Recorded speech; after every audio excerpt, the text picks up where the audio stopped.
Well, I'm honored to be here today. My name is Matt Griffin. I'm a former Army Ranger. I served with 2nd Ranger Battalion at Fort Lewis, Washington with 3 tours to Afghanistan and went to Iraq as a company fire support officer.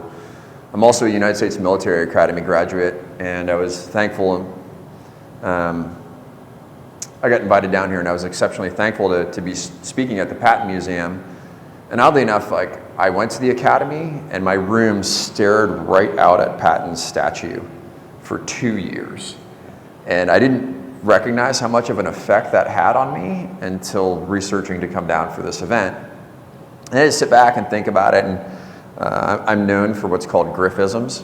As I speak in parables because I believe a parable can capture a lesson in life that you don't need a whole explanation, you don't need a story, you just need one quick sentence that will motivate you or remind you to do something critical moving forward. And I hadn't really realized how many of Patton's parables or lines that affected my life moving into the military and beyond. The idea of a good plan executed violently right now instead of a perfect plan next week is a mantra that I follow. The ability to lead with bravado, that leadership not only is providing purpose, direction, and motivation, but it's also forming yourself as a symbol to inspire other people of what they should be able to do with their own lives. I really liked Patton's grasp of technology, but he always grounded himself in simplicity. I love the story of him when the 1911 semi-automatic .45 pistol came out. He was known for carrying it in his belt with a sense of bravado until I believe that he was in a bar one night and it went off with an accidental discharge. And then after that moment, he realized that sometimes technology doesn't serve you in the best way possible, and he moved back to the revolvers. The fact that he was the first officer to be involved in the first motorized attack in U.S. Army history in the Pancho Villa raids was fairly impressive. He was an athlete. I didn't realize this, but he actually went to the Olympics and served in the pentathlon, and the only reason he didn't win was because he used a .38 instead of a .22, so in the shooting competition, they counted it as misses, and his mindset was, no, my last bullet just went through my first bullet hole, that's why you're not seeing it in the paper. So he placed 5th. He was the only American to place in the top 10 that was not Swedish, which I thought was really interesting, and he probably would have won it had he used a smaller bullet, but that just wasn't his style. But his ability to constantly adapt to technology in pursuit of his mission was something that he did. When he recognized the saber wasn't right, he went and designed a new saber. When the armor came out, he led the French armor school. When he realized how they could integrate air and tanks into a fight to be effective together, he learned how to fly. Constantly adapting to new technology in pursuit of a mission was something that I thought was exceptionally critical. And my favorite part of him was his grasp of vulgarity, eloquent vulgarity, because you have to be able to speak to the people that you're serving. And that's how they speak, especially when you're fighting, and war is a reckless, bloody thing, as he describes it. And that's what the men knew, and that's what the men felt. And it wasn't the guys in the swivel chairs. And he says, no good decision is ever made from a swivel chair, another Patton quote. You had to be down in the field, and you had to speak to the men in a language that they understood, and that they believed that you're always looking out for their best interests. And then I think the one that probably formed my life the best was if everyone is thinking alike, then somebody isn't thinking. Now, when I served in Afghanistan, this is up in the Panjshir Valley, I read all of the books, right? I read the Quran before I went there. Patton was very well read, and before you go to war, you need to understand the culture that you're going into. And I read all of the books, and you started to see some patterns. And the fact of the pattern is that everybody's fighting war there the same way, and they all lost. So if you're going in with the same playbook over and over and over again, you might want to start thinking a little bit differently. And how do you begin thinking that way? So the power of words is important. Patton understood the power of words, and he used them to his advantage. And there have been several words that have come into my life that have changed the direction of my life. And, the first is empathy. Really being able to think and feel how your guys felt. Now, people might not have considered Patton an empathetic leader, but he was a fighter. He could feel the emotions of his men in the field, and he could tune into that empathetic, energy to inspire them to move forward. Forgiveness, I won't forgive my enemies, God will, I think was his line. And the next one for me that formed my life, which I never heard Patton say, but he lived, was Quixotic. Slide. You guys ever heard of this word? You know what it means? Slide. It's an adjective. It's spelled Quixotic. And the first time I'd heard it, it was written in a news article about us, which I thought was weird because I love words, and I love being able to use a word in correct context in a sentence, and I'd never seen that word before, never heard of it, didn't know how to use it, so I had to go to a dictionary to look it up, and I go, well, that word's just about right, so slide. So it's being foolishly impractical, especially in the pursuit of ideals. Chivalrous action. That was Patton. He was quixotic in every way. Bold, extravagant, chivalrous, always pressing forward, right? But there was something else that's in that word. Please, slide. It's a synonym, and I think if you were to read up on Patton, you would say he was idealistic. He saw the way of the warfare of the future. He saw what his men could do, and he was idealistic about it. In spite of what all the other generals could say, he was idealistic about his goals and his pursuit. Romantic, right? He was very romantic in the pursuit of war. He was a visionary. Right? And he always accomplished the impossible and what other people said was possible to do. My favorite in researching this was when he had to go help the 101st in the Battle of the Bulge. He had already planned his way out of it. He had already figured out how he was going to do it. And when Eisenhower said, hey, when can you move 3 divisions? He said, well, as soon as you let me go. Right? He was already ready to accomplish the impossible. This ideal is uniquely American. Slide. This is an American word. So let's just talk about all of the examples that lead this to be a uniquely American word. Slide. Old GDub. Right? This was a very quixotic action. A lot of people don't know this, but he was getting his ass handed to him when this moment happened. He lost 4 of the 5 previous engagements. You know, the morale was low, recruitment was on the decline, all of his funding was running out, and then on Christmas Eve, there was a whole bunch of drunk Germans that he was like, hey, we're gonna run this daring raid. And they did this daring raid across the river in the middle of the night, immediately boosted the morale of his troops, and he went on to win Princeton, Trenton I, and Trenton II. It was written from Europe that those were the 3 greatest victories in military history globally because of how that was going to change the planet. Slide. Old Teddy Roosevelt, right? Oddly enough, him and Patton were alive right at the same time, so this is kind of interesting, but you know, what made Teddy, and a lot of people don't know this, was the Battle of Kettle Hill. He was a rich kid. When his father passed away in college, he inherited roughly $3.2 million in today's equivalent value, wanted to be the man, moved out west for a cattle herd, lost his cattle herd in the very first winter, about half of his wealth, returned to New York, through politicking, Vice Secretary of the Navy, ends up the Spanish-American War, builds the Rough Riders as a recruitment unit, and in the Battle of Kettle Hill, gets on the only horse in his unit, charges into the face of overwhelming gunfire, improves the morale of his men, led from the front, routed the enemy, and when he came back, that one victory, that one quixotic moment, got him all the way to the Vice President of the United States, and when McKinley got shot, he was the president. It's quixotic, right? How these bold visionary moments will just make you and propel you forward in ways that you can't possibly imagine. It's in those moments that it happens that does it. Next. Now, so for the people who don't believe this, that we landed on the moon, earmuffs for the next few minutes, but this was America's quixotic moment. This is when we boldly went, right? You know, Star Trek was the thing during that time, to boldly go where no one has gone before, and as a nation, we had collectively come together, managed our resources, managed our leadership, managed our assets, and we unified the human species in this one moment for this accomplishing effort, a quixotic moment. Slide, please. So I went to the United States Military Academy, and I'd looked at all of the leaders that I had really admired in my time there. And they were all quixotic leaders.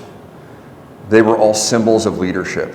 Neatly pressed uniforms, an eloquent use of profanity, They loved leading people to do bold things, and they were all Rangers. So I said, I'm going to go to the Ranger Battalion when I got out of United States Military Academy. September 11th happens, solidified my resolve, continued going through my training, went through my first conventional unit, then I ended up in 2nd Ranger Battalion. Shortly after, a few months later, this was our 2nd year in the war, and we had learned that nobody likes fighting in Afghanistan in the winter. It sucks.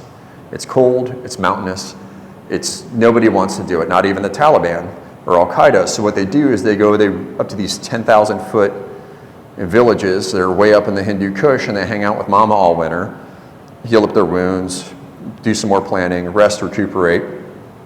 And then somebody's infinite wisdom in the Pentagon from a swivel chair, they decided we were going to deny them their winter safe havens, their little vacations. So this is one of 2 times in history that all 3 Ranger battalions descended on the same area at the same time. A very bold action by the U.S. Special Operations.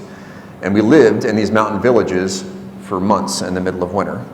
And we went through and we found the Taliban fighters, we found all their weapons caches, we did what Rangers do, which was awesome. But the one thing that I found was that everybody was thinking the same about this fight, and nobody was seeing the real enemy. And the real enemy there was poverty. It is the kind of poverty that when you see it, or when somebody says the word poverty, you can smell where you were standing when you first saw it. You can see the images of the little kids hungry and starving. You can see the women struggling to, kill an emaciated chicken for dinner for their family. Everything that they were doing, it just showed me that we were fighting the wrong enemy in the country, because this poverty was allowing the enemy to win. Slide, please. It's this kind of poverty. The kind of poverty where a young woman in her 20s will sit with a baby in her hand in the middle of traffic with her hand out to be fed. This photo was taken about 800 yards from the U.S. Embassy in Kabul, Afghanistan, 7 years after our fight in that nation. It is this kind of poverty that creates terrorists. And most Americans, we don't think about terrorism in the way of empowering women, about feeding people, about educating people.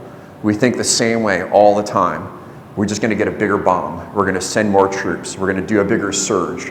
We're going to find some new technology. We're going to launch a drone strike. But most people don't understand, or they don't think about how terrorists are made.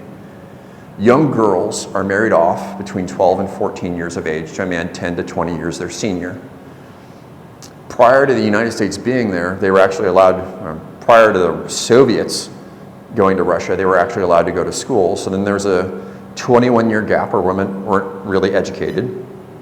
Post-2001, women could actually go to school, funded by the government, until they were married. But once they're married, the burden of education falls on the family. And the families can't afford it. The women need to be at home, taking care of the kids, cooking the food, doing the laundry. So that's the mindset and the mentality of most Afghans. Well, in Afghanistan, the life expectancy is very short, and I believe that most people understand the fact that it's a war zone, so men get killed very often. So when a man dies, the burden of responsibility of the children falls onto the woman, and she has maybe a second grade education. Basic literacy, basic math, but that's it, no employable skills. So then they have 3 or 4 kids and no way to support their family. So what happens is the kids go out on the street. And if you've been to Afghanistan, you see this. The kids are everywhere, and they're all begging for food, they're begging for money, they're begging for work. And if you're a 10-year-old kid on the streets of Afghanistan, you're hungry, tired, and cold, and you want to take care of your mom. That is the reality of the enemy that we're fighting. So these Taliban recruiters come by and go, hey, are you hungry? Here's some shawarma, right? Have a kebab. Are you cold? Hey man, here's a jacket. You're out here taking care of your mom, aren't you? Yeah, I'll tell you what, how about this? How about you come with me and I'll send your mom $50 a month, right? And that's $600 a year, which is the average Afghan national wage, and that will feed mom and that will feed the family. How hard of a decision is that for a 10-year-old kid? It's not. So they grab these young kids, they pull them in, they put them in these madrasas or these schools, and by the time they're young teenagers, they've grown up in such a life of misery, agony, and pain that they think it's a good idea to go strap a bomb to themselves and go into a market and kill innocent people. All of that could have been circumvented had we just educated the women and they had the ability to support their family. So my mindset and thinking upon it is if we went to these countries as Americans going in there, and as taxpayers, we knew that we funded every woman in the country to be literate, I don't think that any of us would have a problem with that. None. So I did 3 tours to Afghanistan, and I saw the same thing, and then I traveled to Iraq, and I saw the same thing there. And as effective as we were, as many terrorists as we killed, as many bad guys as we captured, I knew that we were simply cutting the head off the Hydra. As long as we are there in a uniform capacity and women are giving birth to children, and we are not taking care of this very fundamental problem, this is a perpetual fight for us that is not sustainable. And I saw it back in 2005. I ended up getting out of the military in 2006 after finishing my 5-year commitment. I took a job like most young officers do. I went to go work for some random company. I built houses. And when the market crashed in 2008, I faked my way into a job for a company called Remote Medical International that was selling military medical equipment to not only the United States military, but to foreign militaries that were in support of the global war on terror. I was willing to travel all over the world, go put in clinics, go provide doctors, go work for pharmaceuticals and medications. And when I went there, I was dressed like this. I didn't have 100 of my buddies wearing body armor and carrying machine guns to keep you safe. I had a backpack, a laptop, some cash, and a positive mental attitude. And the one thing that I found in everywhere that I went is that there's 3 areas you want to avoid if you want to stay alive. You need to avoid any U.S. embassy. You need to avoid any military compound, and then compound or convoy, and then you need to avoid all press. Because I'm an artillery guy, I look at maps. And I just look at a map when I go to an area, where do all the attacks happen? They all happen around these nodes. Because the enemy understands that a camera is this big, and it can show you whatever it wants. So an enemy that fights in broad daylight in plain clothes can make a very small bomb look like a very big bomb to the rest of the world. For very low cost, they can put the world in fear. So understanding that, and these bombs are quite small, and usually like small arms fire will only go 200 or 300 yards. And most of those guys are effective at 10 to 20 yards. So you just stay away from those areas. But the areas that never had any attacks were areas that were flourishing with small businesses. If you're a business owner, you don't let bad stuff happen on your corner, because if it's bad for business, it's bad for family, and they don't want that to happen. So when I started going to these countries, I'd stay above the local grocery store, stay with a local restaurant. I would hire the grocery store's brother to be my driver and my fixer. And they got me all around these countries because I was bringing opportunity, I was bringing prosperity, I was bringing cash, I was trying to help, and they kept me safe.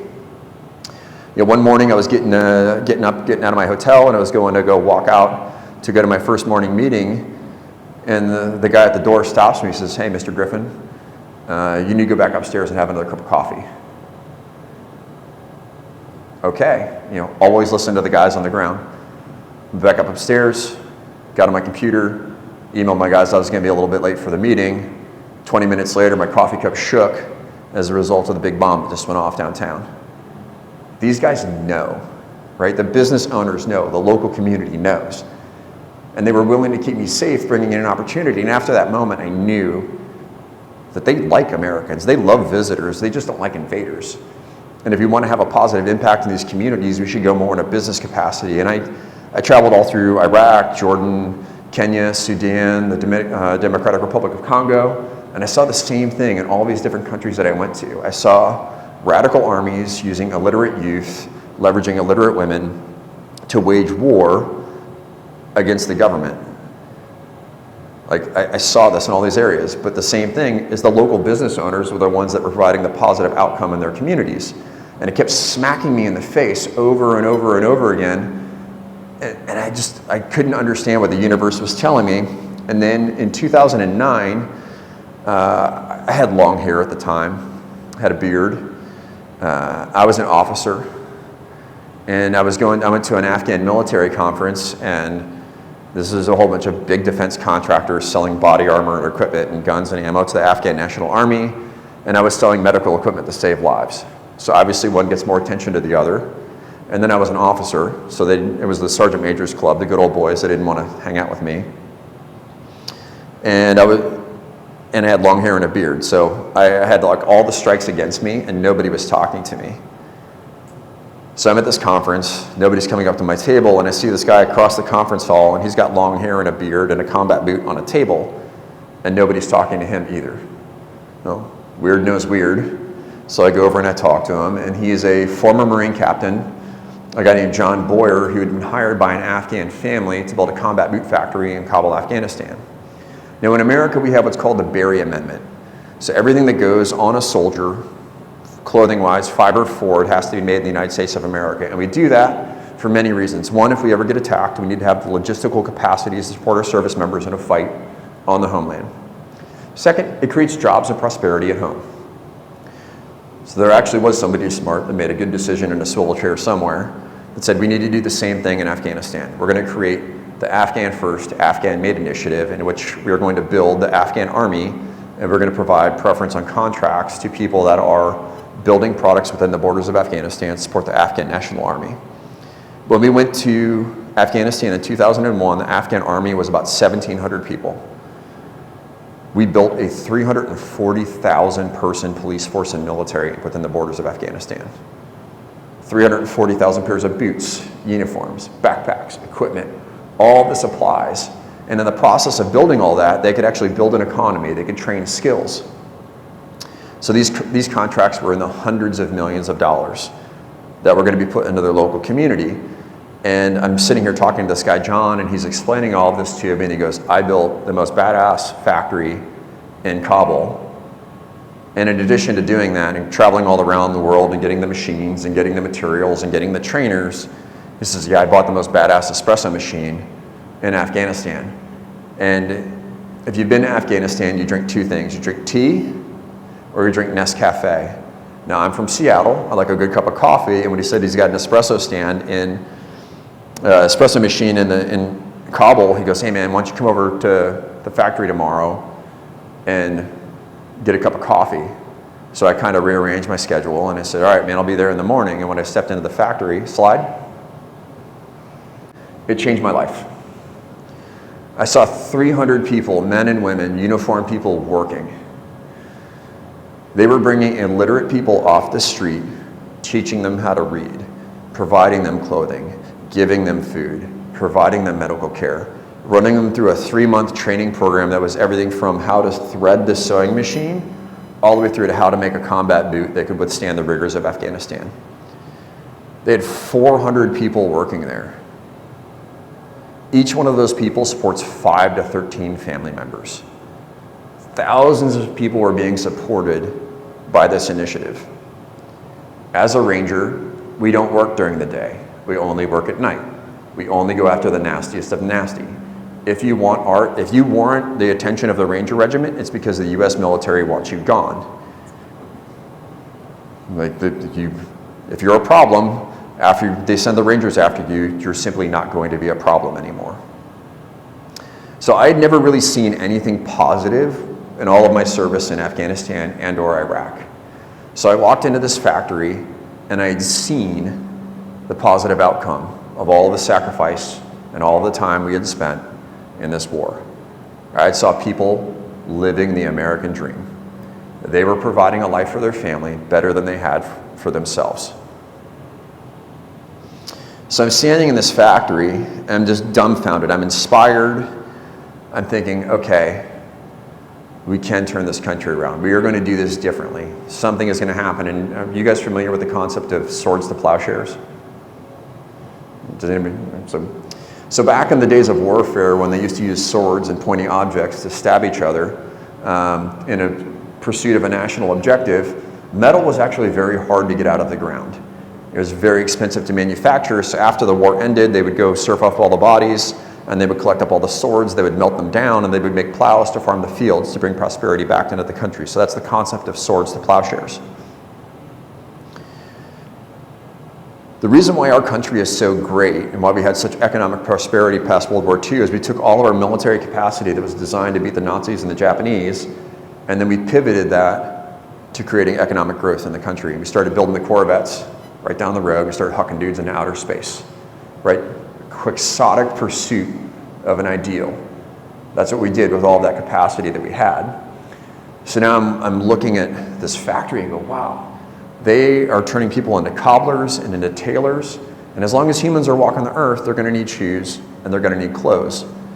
They are providing a skill and an asset within this country that can be used for the next 50, 60, 70 years. So I turned around and asked John, I said, hey, what's going to happen when the war ends? What are you guys going to make? And without skipping a beat, we're not going to make anything. All of these people are going to go out of work. Nobody's going to want to buy anything from Afghanistan. And I went from inspiration to absolute fury. There's that nuclear head emoji, and that was me as a human being. And I got so frustrated with the fact that this was in 2009, he said this to me, that people then could identify on the ground what was going to happen. This is what we do as a nation. We go into these foreign countries, we wage a huge war, contractors make a ton of money, we gift wrap them a democracy and an economy that they didn't want or ask for. And then when we get tired of it after it not working because our politicians and diplomats can't figure it out, and all that burden is borne on the backs of our service members, we withdraw, huge power vacuum ensues, and then the enemy worse than we started with ends up taking the place, and then our kids are going to be forced to do that all over again. This is a cycle that we are in as a nation, and we are all thinking the same way all of the time, reading the same books that's leading us to the same outcome. So we need to think differently. And in that moment of frustration and anger, I looked down on a table and there it was. It was gorgeous. It was brown and tan and leather and rubber. It was a combat boot outsole with a flip-flop thong punch through it. And I thought, man, Americans would buy this shit, right? Swords to Plowshares. Flipflops, a product made for peace and chill and relaxing that was made out of a former combat boot factory, and the juxtaposition of the words combat and flip-flops went back and forth together, and I said, man. So flip-flop's a political term. It's taking a 180-degree stance change on a subject while arguing that both are still needed.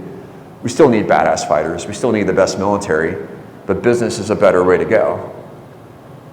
So I set the flip-flop down. I talked to John. I said, hey, man, can I run with this? And he goes, yeah, sure, go ahead. I got in my car, went back to my hotel. I started writing down some ideas in my journal, which I carry with me everywhere. And I finally had enough, thoughts set on my head that, I'm about to do something crazy. And when you're going to do something crazy, you always call the guys that did crazy with you before. So I called my Ranger buddy, my FO, my right-hand man on the Rangers, and I said, hey, dude, what do you think about making flip-flops in a combat boot factory in Afghanistan? He goes, yeah, man, let's do it.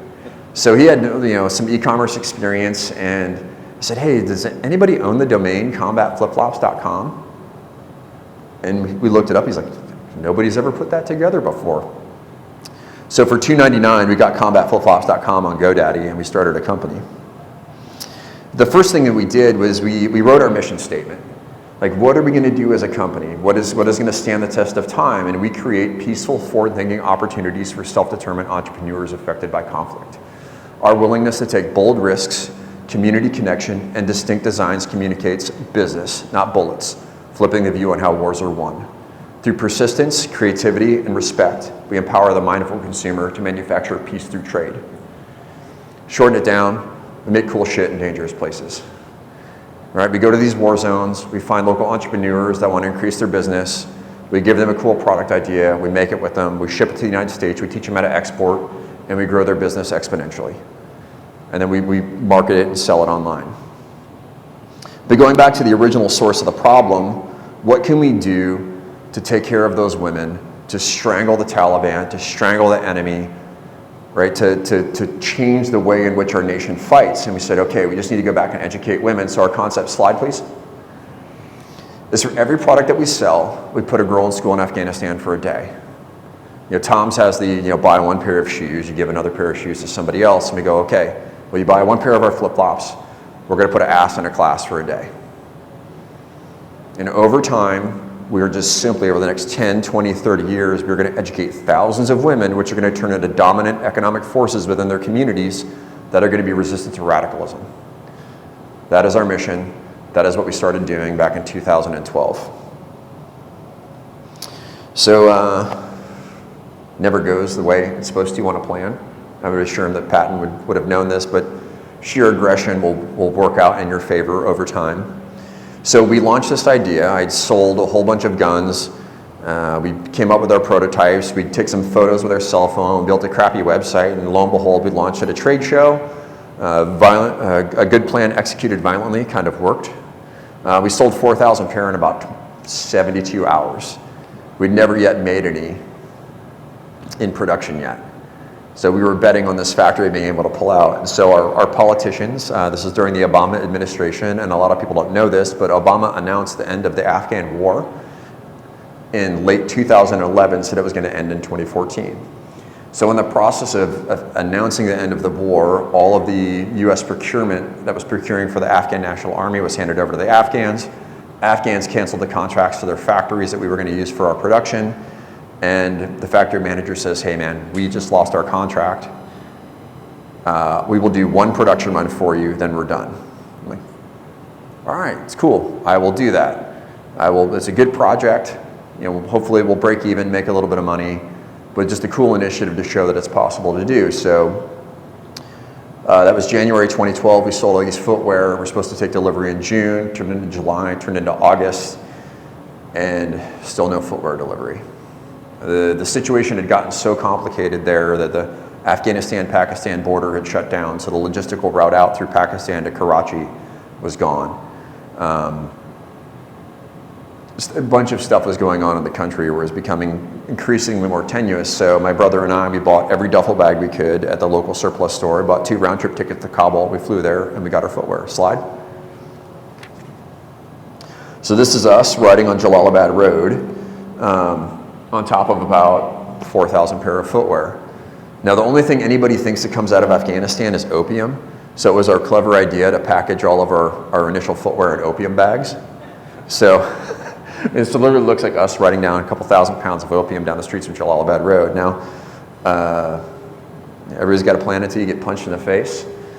So the next morning we wake up, we go to cut open all of our footwear to inventory everything to send it back, and we find out it was 100% fail rate. All of the footwear was bad. In the rush to get our materials there to the factory before they closed down, our material supplier bait and switched us on materials, and we had thousands of pairs of beautifully assembled footwear out of horrible materials. We couldn't ship them home. We couldn't send them out to the customers that paid so much for them. My brother and I smoked about a pack of cigarettes in about 20 minutes. We teared up a little. And then we took some photos of everything. We emailed our customers to go, hey guys, here's the situation. Honesty is always the best policy. We'll get it sorted out. We knew that the factory was closing. We'd heard of a couple other factories in town that were manufacturing stuff, so we'd sent some sample materials. We toured a factory, we saw them made, and at the end of the day they go, well, you're gonna need to guarantee us 20,000 pair of footwear, otherwise we can't manufacture. Like, we were struggling to make 4,000 pair. 20,000 pair was unreachable, so we kind of lost hope again. And then we got invited by the family of Ahmad Shah Massoud, the national hero of Afghanistan. This is September 7th, 8th, 9th, right around that time frame of 2012. And his martyr day is September 9th, and they go, why don't you come up to the valley? Now, if you're into warfare, if you've studied military history, if you understand Afghanistan, you're going to know the Panjshir Valley is a very legendary valley. It was the only place not taken by the Soviets. It was the only place not taken by the Taliban until last month. And it's where a bunch of Afghans defeated the Soviet army, bankrupted the Soviets, ended the Cold War, and changed the planet. So I wanted to see this valley, and as we cruised up in there, it was really cool to see all the dead Russian columns in battle formation. As soon as you open up into this valley, you could see how they spread across in formation, and then the Afghans killed them all. It was really impressive, but as we're driving up through this military history wreckage graveyard, or whatever you want to call it, there's these photos that are placed on the side of the road going toward Massoud's monument. And they just keep picking up in intensity, and there's thousands of them going up this valley. And I asked my driver, I go, what are those photos? And he goes, oh, they're our martyrs. This is our martyr day. Obviously we honor Massoud, but these are all the people who lost their lives in the fight for this valley. Talk about a massive dose of perspective. We were depressed because we lost thousands of pairs of flip-flops. They lost thousands of people. So we got to go up there, we got to see Masood Shrine, we got to hear his lessons of leadership. I got to go to his house, sit in his garden, meet his son. And we came out of that valley with a massive dose of perspective. The Department of Commerce called me as soon as my cell phone fired back up coming out of the valley and said, hey, we found another factory for you. So we immediately drove over there. They were working. They said, hey, we've got a 180,000 pair boot order. We want to work with you guys. We want to keep working. So I called my banks. I increased the credit limit on all of my credit cards. I maxed out every single one of my credit cards and all the remaining cash we had in the company to buy more materials, to fund this production run, to get to our customers. And if I did all of that, at the end of the day, we would deliver to our customers and I'd probably have a year or two worth of debt to work off. Not a big deal. Sometimes you get punched in the face and then you get pushed up into the ropes. That was September 2012, turned into October, turned into November. My material supplier called me and said, hey, we've got your materials done, they're in a container, get them off my dock. And the very next call that I got was from the factory in Afghanistan that said, we just lost our boot contract. You're gonna need to guarantee us 80,000 pair, otherwise we can't work for you.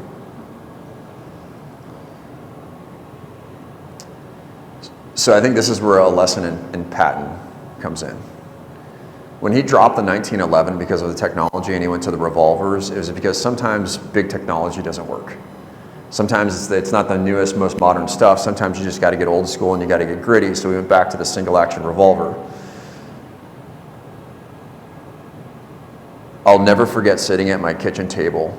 It was right after Thanksgiving. And my business partner, Lee, lives in LA. My brother, Andy, who's our production manager, who went to Afghanistan with me, he was sitting in his car in Seattle and we're trying to figure out what to do. And we had seen them made when we were in Afghanistan and it actually wasn't that hard to make the footwear.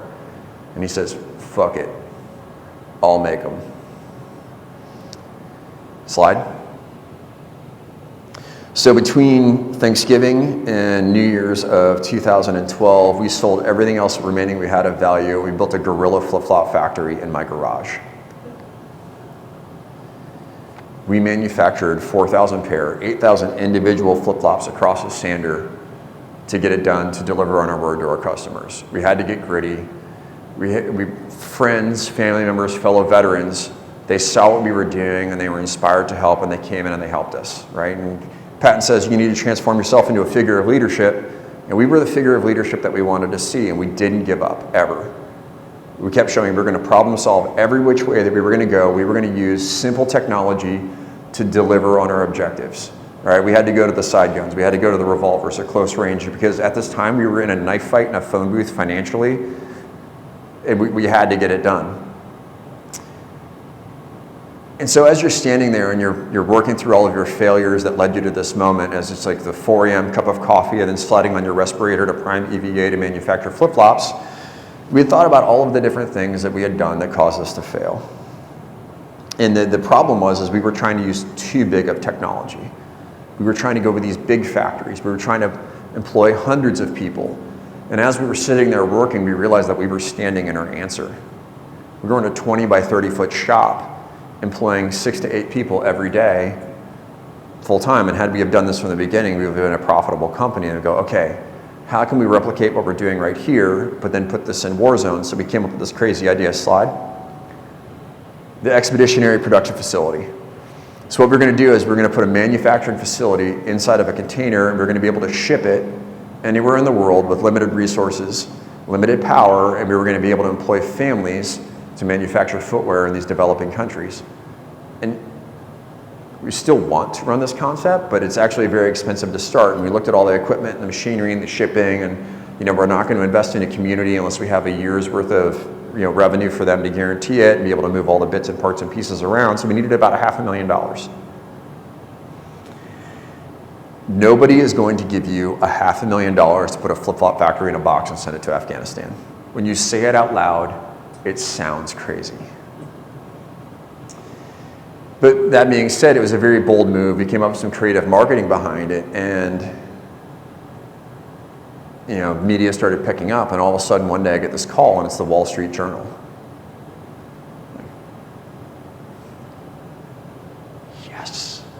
right? It was going to happen. The Wall Street Journal was going to hear our story, hear about how a group of veterans were going through to think differently, to act differently, to perform differently in these countries in a positive mindset, and they were going to inspire people to get behind us. And if everybody in the Wall Street Journal that would have read it would have given 10 cents, we would have funded this thing, right? And we'd be off to the races. So that was our mindset on it. All right, people are going to hit our website, they're going to see this. We're actually going to pull this one out. Slide. Afghan business tale. Don't try this. World's toughest startup environment, at Army veterans, bang head against the wall.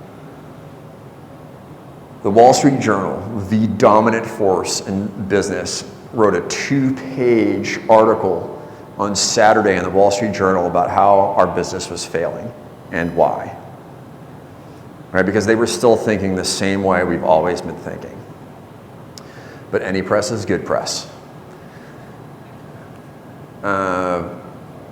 This article led to another one in Gizmodo by a guy named Wes Seiler.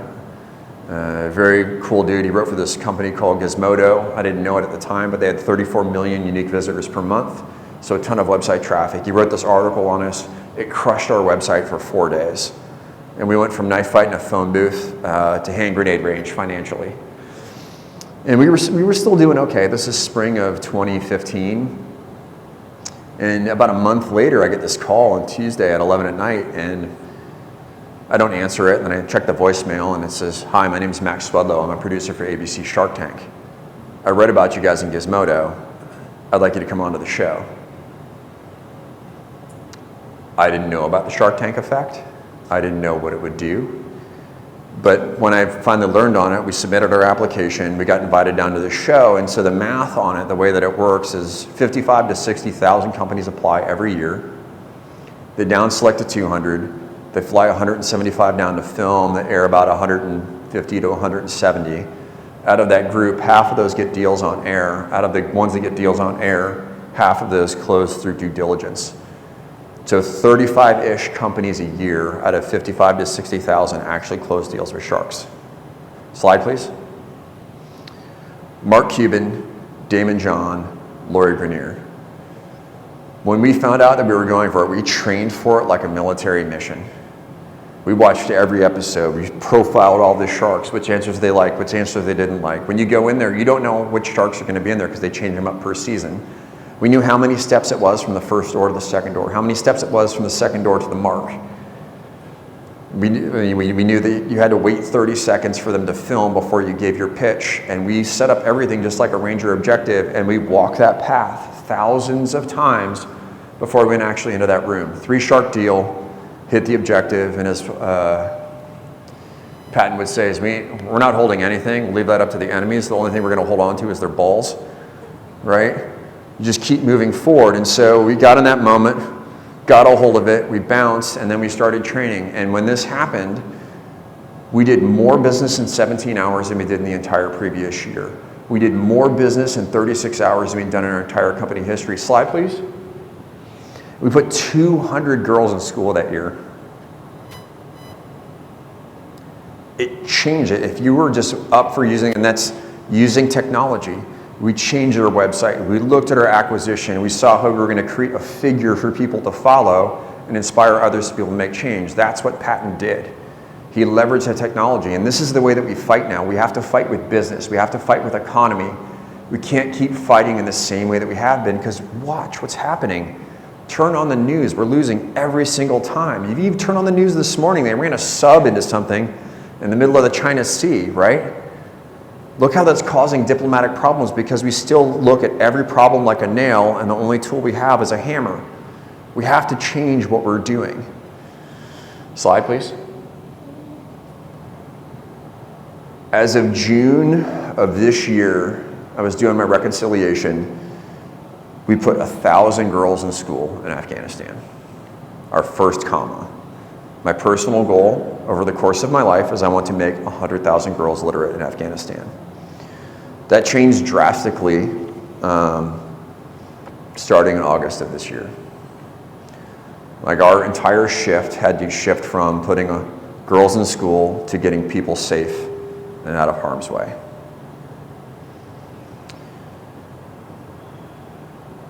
And a lot of people are asking, well, what should we do? What can we do? Well, you can help resettle people. You can help do all these things. But I really, in talking with Mike before coming down here, is we need to really take a leadership change in our nation. And everybody is looking to these people at the White House. They're looking to the people in the federal government. They're looking to our state leadership to solve all of our problems. And I think all of you know that they are not going to do that. No one is coming. It is up to us.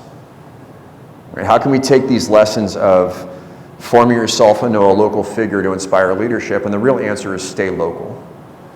And really in doing my prep for this and looking at Patton, he didn't worry about the big war. He didn't worry about what all the other generals were doing. He worried about what his team was doing. He worried about keeping his people in uniform, keeping his morale up, speaking to his people in an empathetic manner that drove a result. And that's what we need to be doing in our country right now, is we need to be focusing local. There's a Venn diagram that I follow in my life, and it's just two circles. I'm sure you guys are all familiar with a Venn diagram. There's one circle is what matters, and the other is what you can control. There are a lot of things that matter to you, right? And when you figure out what you can control, which is usually pretty small, if you're really realistic about it, and when you overlap the two, what matters and what you can control is where you should focus on. Patton knew it mattered, and he knew what he controlled, and those are the only things that he relentlessly focused on. Relentlessly and aggressively, he focused on those things. And for him, it was local. It was everything that he had for the men below him that he could change and lead to success. And that's what we all need to be doing right now. Thank you.